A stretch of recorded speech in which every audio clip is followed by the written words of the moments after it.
कांग्रेस के काल में तो हर महीने हर 15 दिन में सर लो आज वहाँ बम ब्लास्ट इसी सीपी के अंदर मुझे 25 ईयर्स हो गए। मैंने लोगों के मैडम चीथड़े उड़ाए 2008 में बम ब्लास्ट होता है। अफवाहें होती थी, सिर्फ बम फटते थे, यहाँ पर सीरियल ब्लास्ट होते थे।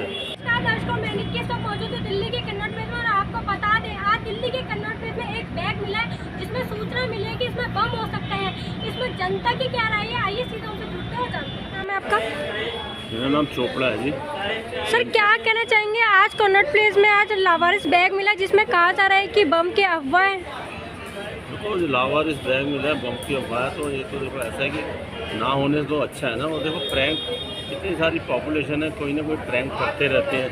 तो पहले तो यहाँ 2014 से पहले तो बम भी फटते रहते थे। यहाँ तो पहले तो लोग हैं ना जो मतलब मिलता नहीं, अफवाह नहीं होती थी, सिर्फ बम फटते थे। यहाँ पर सीरियल ब्लास्ट होते थे, वो तो बंद हो गए ना। इससे पहले भी स्कूलों में हुआ है, आपने देखा दिल्ली एनसीआर में 300 स्कूल। सर लेकिन चुनाव के टाइम पे क्यों रहा? अभी चुनाव है, आपने बुधवार को भी देखा होगा छोटे बच्चों के स्कूल में भी अफवाह मिली थी, मतलब बम उड़ाने की ईमेल आए थे। ये चुनाव के टाइम में होता है जो होते हैं ना कि जिस किसी भी तरह से है गवर्नमेंट को बदनाम करना होता है। सेंट्रल गवर्नमेंट के इलेक्शन है, इसमें नेशनल लेवल के इलेक्शन है, जनरल इलेक्शन है, तो उन्होंने किसी न किसी तो होता है मतलब पॉलिटिकल मोटिवेटेड र्यूमर्स उड़ती रहेंगी। अभी कई उड़ेंगी। आपको पता है एक जो दिल्ली के जो पुलिस कमिश्नर हैं उनके पास भी मेल आया है, वहाँ पर 3 मेल आए हैं और वो कहते हैं कि आपके ना जो आपका पुलिस मुख्यालय है वहाँ पर बम है। फिर वहाँ पर उन्होंने तलाशी ली, सब ली, कुछ नहीं निकला। तो उन्होंने देखा वो मेल किसका था, कहाँ से आया, उन्होंने IP ID देखा और जब वो देखा तो वो नागलोई में एक स्कूल के एक बच्चे का निकला, एक बच्चे ने दिया था। मतलब इस तरह के प्रैंक हो रहे हैं। तो मैं ये कह रहा था कि ये जो है ना चुनाव आ रहे हैं ना, अभी पता नहीं किस तरह के रूमर्स, जैसे जैसे अब 25 मई को इलेक्शन है तो अभी यहाँ आ रहे हैं। अभी देखो 2 चरण हुए हैं, 5 चरण और होने हैं। तो इस तरह के होते रहेंगे। किसी जो जिस तरह नेशनल लेवल पे चाहते हैं कि हमारी जो मोदी गवर्नमेंट जो है वो उनको बदनाम, मतलब वो किसी तरह वो गवर्नमेंट आए ना बस किसी। लेकिन बोले तो चुनावी षड्यंत्र रचा जा रहा है। वही तो है, इसीलिए तो चुनावी षड्यंत्र किस लिए रचा जा रहा है? क्योंकि मोदी जी ने हमेशा वो नारा लगा रहे हैं अपना 400 का, 400 NDA की सीट, 370 BJP की। तो वो चाहते हैं कि उसको किसी तरह से है ना अपनी माइलेज, पॉलिटिकल माइलेज लेना चाहते हैं, चुनावी षड्यंत्र करके ना माइलेज लेना चाहते हैं कि उनकी सीटें कम से उनको बदनाम किया जाए। तो ये इस तरह की अफवाहें फैला के उनको कम से कम सिक्योरिटी लैप्सेस तो देखो पहले भी रहे हैं। आपको पता है इंदिरा गांधी का जब असैसिनेशन हुआ था तो क्या इंदिरा गांधी के अपने जो सिक्योरिटी गार्ड थे उन्होंने ही मार दिया था उनको। राजीव गांधी जब मरा, जब उसका असैसिनेशन हुआ था तो वो कांग्रेस की एक वो हो रही थी, तो खुद अपने हाथों से मारे गए क्योंकि इन्होंने जिसको संरक्षण अब जहाँ मद्रास में गए थे, मद्रास में उस पार्टी को सपोर्ट कर रहे थे और वहीं उन्होंने मार दिया। लिट्टे को सपोर्ट कर रहे थे श्रीलंका वालों को, उसको फल फूला पौधा जो है उसको पानी दे रहे थे, ईंधन दे रहे थे, ऊर्जा दे रहे थे, वो जब फल फूल गया उसी ने उसको मार दिया। ठीक, तो ऐसी बात नहीं है, सिक्योरिटी लैप्सेस हर कंट्री में है, अमेरिका में भी हैं, वहाँ कई प्रेसिडेंट मारे जा चुके हैं। तो यहाँ पर बम फटने से अच्छा र्यूमर है तो कोई नहीं, सब सेफ है फिर भी। लेकिन सर आपका क्या मानना है, कह रहे हैं कि मतलब कांग्रेस को तो फालतू में ही बदनाम किया जा रहा है। तो भाजपा की सरकार है केंद्र में, लेकिन भाजपा की सरकार होते ही आज ये कांड हो रहे हैं। स्कूल में देखो आप। देखिए कांग्रेस की जो मनोदशा है वो कोई नहीं बदल सकता। कांग्रेस पार्टी जो और आम आदमी पार्टी और पूरा गठबंधन ये आज अपने आप को नहीं समझा पा रहे, अपने कार्यकर्ताओं को नहीं समझा पा रहे। इनकी सारी खिंड हो रही है इनकी सरकार। सब लोग कार्यकर्ता से लेके ऊपर लेवल से नीचे लेवल तक सब आपस में इस उसमें है कि होगा क्या, क्योंकि 400 पार का मोदी जी ने जो कॉन्फिडेंट नारा लगाया है वो किसी हवाई बात नहीं करी है। अब थोड़ा सा पीछे जाइए, 2019 में हमारे पास जब इलेक्शन हुआ था 2019 में हमारे पास राजस्थान नहीं थी। आज हमारा जो 24 का टाइम है राजस्थान में हमारे पास है, छत्तीसगढ़ हमारे पास है, अच्छी मेजोरिटी में हम लोग। और आगे भी कभी जगह, और अभी देखिए ना अभी रिसेंटली चुनाव हुआ है, अभी इनका कैंडिडेट ही खड़ा नहीं हुआ है सूरत से, एक तरफा जीत घोषित हो गई। ग्राम पंचायत में भी हमारा बहुत अच्छा वो है। तो ये जो मर्जी लालचन लगा लें, जितना मर्जी रोना पीटते रहें, 400 का आंकड़ा पार हो। मतलब आप बोल रहे हैं कि मोदी जी के 400 पार आने वाले हैं, लेकिन मोदी जी को तो खुद को ही अपने पर भरोसा नहीं रहा। मोदी जी कांग्रेस को कह रहे हैं कि आप हमें साइन करके दे दिए, आप मतलब जाति धर्म के नाम पे आरक्षण नहीं देंगे। साइन करके दीजिए, मोदी जी कह रहे हैं। हाँ, कांग्रेस पार्टी को कह रहे हैं मोदी जी। हाँ तो मेरी वो करके दे सकती है, आपको लगता है? तो मतलब मोदी जी को अपने पर से भरोसा हट गया है क्या? मोदी जी को अपने पर जो विश्वास है उससे कहीं ज़्यादा विश्वास 140 करोड़ की जनता को उन पर है। अच्छा, मोदी जी का जो कथन है ना वो 140 करोड़ लोगों की आवाज़ है, वो अकेले मोदी जी की आवाज़ नहीं है। वो किसी भी बात को हवाबाई नहीं उड़ाते, आलू से सोना निकाल रहे, ये कर रहे हैं, सब बातें बचकानी बातें इन्हीं लोगों को शोभा देती है। मोदी जी अच्छे सर्वोच्च पद पर बैठे हैं, सराहनीय प्रधानमंत्री हैं, देवतुल्य प्रधानमंत्री हैं, और इतिहास में कहता हूँ ऐसे देवतुल्य प्रधानमंत्री जन्मों जन्मों के बाद आते हैं। रही बात उनके कटाक्ष जो बोल रहे हैं मोदी जी ने, उनको एक कहा है कि अगर वाकई में आप में सच है, क्योंकि ये लोग कहते थे, एक नारा होता था, जात पे ना पात पे मोहर लगेगी हाथ पे। मोदी जी को उनका सेंटेंस याद दिलाना चाहते हैं इनको, कहते हैं आप ही लोगों ने बनाया था ना, जात पे ना पात पे मोहर लगेगी हाथ पे, तो जातियाँ सब हटा दो। अब आप आरक्षण में बांट रहे हो, अब आप जातियों में बांट रहे हो, तो आप लिख के दो ना कि आप आरक्षण के उस पर आधार पर या जाति के आधार पर लोगों को खिंड नहीं करोगे। तो आप चुनाव के टाइम पे क्यों जातिवाद छेड़ रहे हैं वापस से? ये लोग छेड़ रहे हैं ना, मोदी जी थोड़ी छेड़ रहे हैं। मोदी जी तो सबका साथ, सबका विकास, सबका प्रयास, सबके विश्वास के साथ काम कर रहे हैं। ये नारा मोदी जी का तो दिया हुआ है, और इसी नारे को लेकर वो 14 से चलते आ रहे हैं, आगे भी चलते रहेंगे। लेकिन इनका तो जाति को तोड़ना, आरक्षणों में लोगों को बांटना, ये सब यही लोग तो करते आए हैं। यादवों का वोट अलग, अब देखो जिसकी जितनी वो होगी उसकी उतना उसका भार होगा। ये सब इन लोगों ने, परिवारवाद क्या है? परिवारवाद एक कैंसर से भी गंदा रोग है, हमारे देश को दीमक की तरह खा गया अंदर से, वो चल चुका है बिल्कुल खंडित। ये मोदी जी सही टाइम पर आए 14 में, इनकी सही समय पे, बहुत सही समय पे आ गए, जो उन्होंने देश को बचा लिया। वरना ये परिवारवाद और ये तुष्टीकरण के जो 2 पहाड़ तले भारत डूब रहा था, ख़त्म होने के कगार पर था, ये बहुत बचाव हो गया इसका मोदी जी के आने से। तो इसी बात की चिड़ है इनको। लेकिन कंगना रनौत तो कह रहे हैं कि अब ये नया भारत बनने वाला, आज लोग मतलब नया भारत, विकसित भारत बनने वाला। क्या लगता है पहले भारत नहीं था वो? देखिए भारत था, लेकिन मैंने कहा ना, दीमक लगी हुई थी चारों तरफ से। इसके अंदर क्या नहीं था? 370 लगी हुई थी, 35 से लगी हुई थी, महिलाओं के लिए कोई इंसाफ नहीं था, महिलाएं शौच के लिए जा पाती थी। सारे काम एक के बाद एक हो रहे हैं। गरीब तबके के आखिरी पंक्ति में खड़े हुए अंतिम व्यक्ति पहुंचने की ताकत अगर मोदी जी में थी तो उन्होंने करके दिखाई। हमें मैनिफेस्टो में जो वादे कर रहे हैं उन्होंने टाइम टू टाइम करते रहे, उन्होंने टाइम से पहले भी कर दिए, किसी इलेक्शन का इंतजार नहीं करा।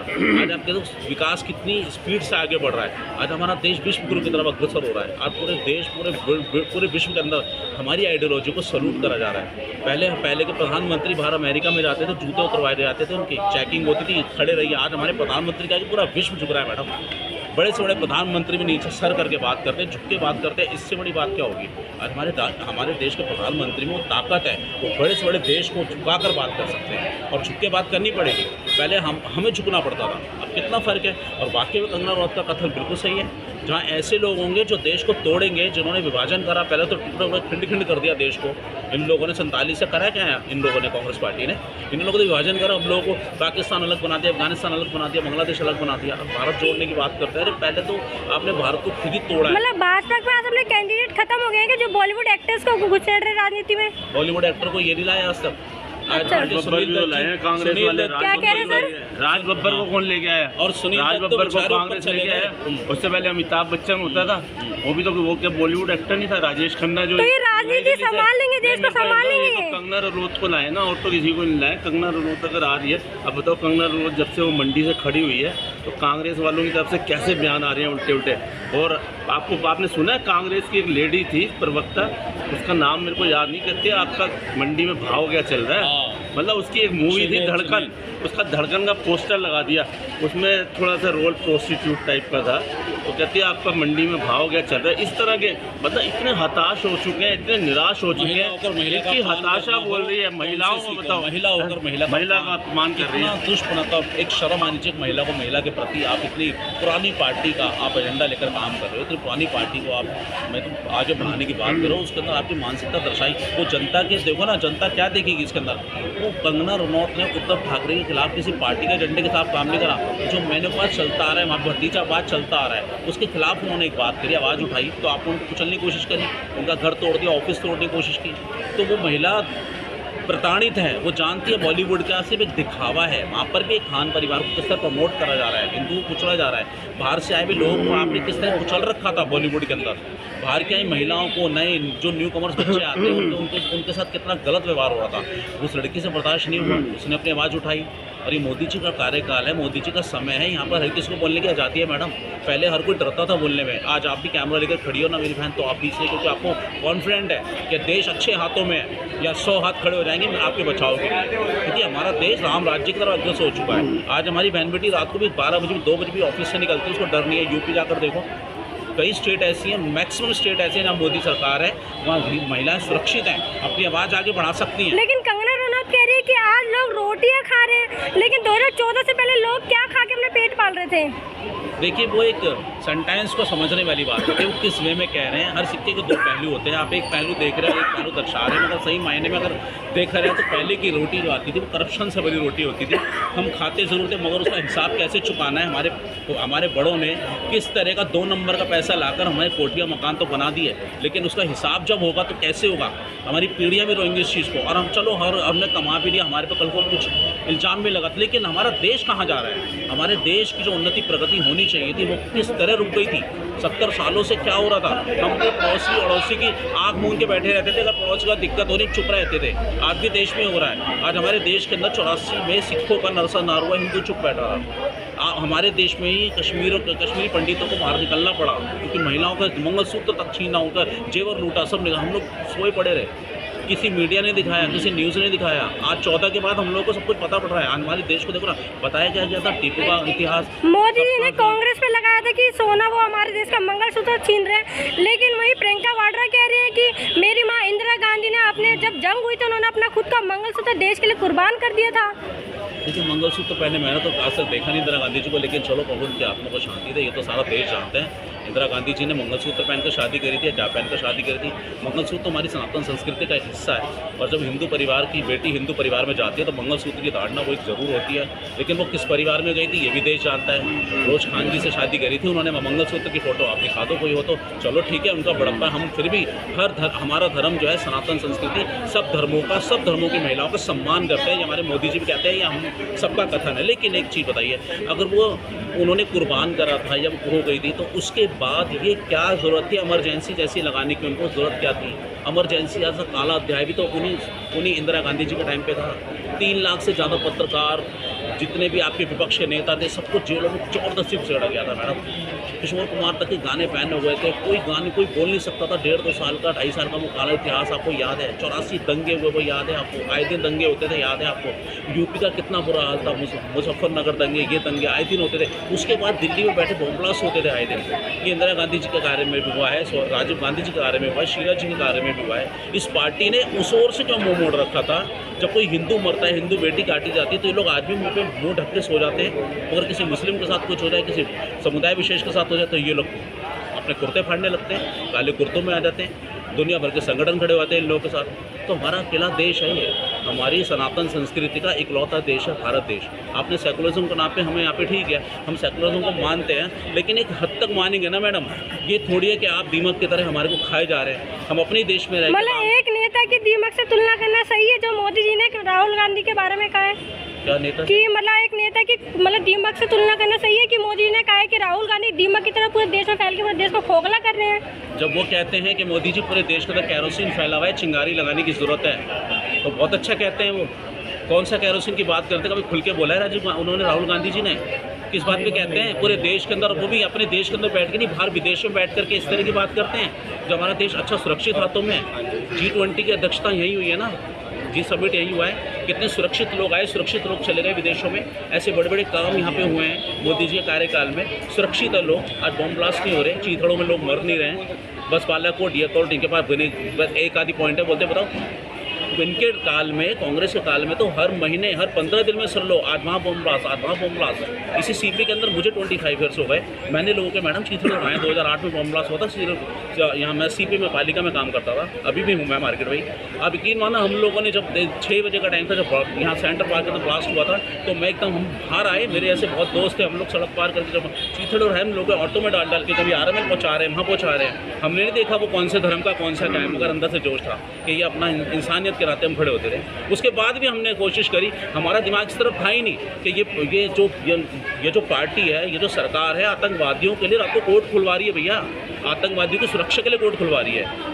ये सरकार ऐसी निकम्मी सरकार थी जिसने बम ब्लास्ट को ऐसा बढ़ावा दिया, आतंकवादी को रात को कोर्ट खुलवाई, ठीक है। उस बुरहान वानी, उसका जिसने कश्मीर में इतना जेनोसाइड करा, इतना लोगों को मारा, इतना बुरा, उस कश्मीर को, उसी को बुलाकर ये लोग इंटरव्यू कर रहे हैं मनमोहन सिंह जी। हमें ये चीज़ नहीं पता थी मैडम। 14 के बाद हमें पता चला, जब आप जैसे पत्रकार कैमरा लेकर हमारे सामने यूट्यूबर आने लग गए, हमारे को रील्स के माध्यम से हमें देश के प्रति जागरूक होने का एक माहौल मिला। आज माहौल मिला है तो 140 करोड़ की जनता जो सोई हुई थी वो जाग चुकी है। उसका एक ही मत है, वो किसी भी धर्म का हो, देश में इंसानियत रहनी चाहिए, प्यार रहना चाहिए, सद्भावना रहनी चाहिए और सब धर्मों का सम्मान होकर देश को आगे बढ़ना चाहिए। क्या करते हैं कि इसमें अगर ऐसा हो रहा है और मोदी जी इसको आगे बढ़ा रहे हैं इस कार्य को, तो क्या गलत कर रहे हैं? मिर्च उनको लग रही है जो ये सब नहीं पसंद करते, जिन्होंने शरिया लाना है, जिन्होंने गजवा हिंद का जो है वो उसको पूरा करना है, जिन्होंने पाकिस्तान में बैठे आपकाओं को वादा कर रखा है कि ये इंडिया का हम करेंगे, क्योंकि टुकड़े तो इन्होंने कर ही थे ना, आगे भी कोई बड़ी इन्होंने डील कर रखी होगी ना, इसलिए लोग कलस रहे हैं। देश अच्छे हाथों में है। 400 पार का मैं फिर कहूँगा 400 पार मोदी जी आएंगे और आने भी चाहिए, क्योंकि देश सुरक्षित हाथों में है। जब हमारा देश सुरक्षित रहेगा तभी हम सुरक्षित रहेंगे, हमारी बहन बेटी सुरक्षित रहेगी और हमारा आगे आना फ्यूचर भी सुरक्षित रहेगा। भारत माता की जय। जय श्री राम।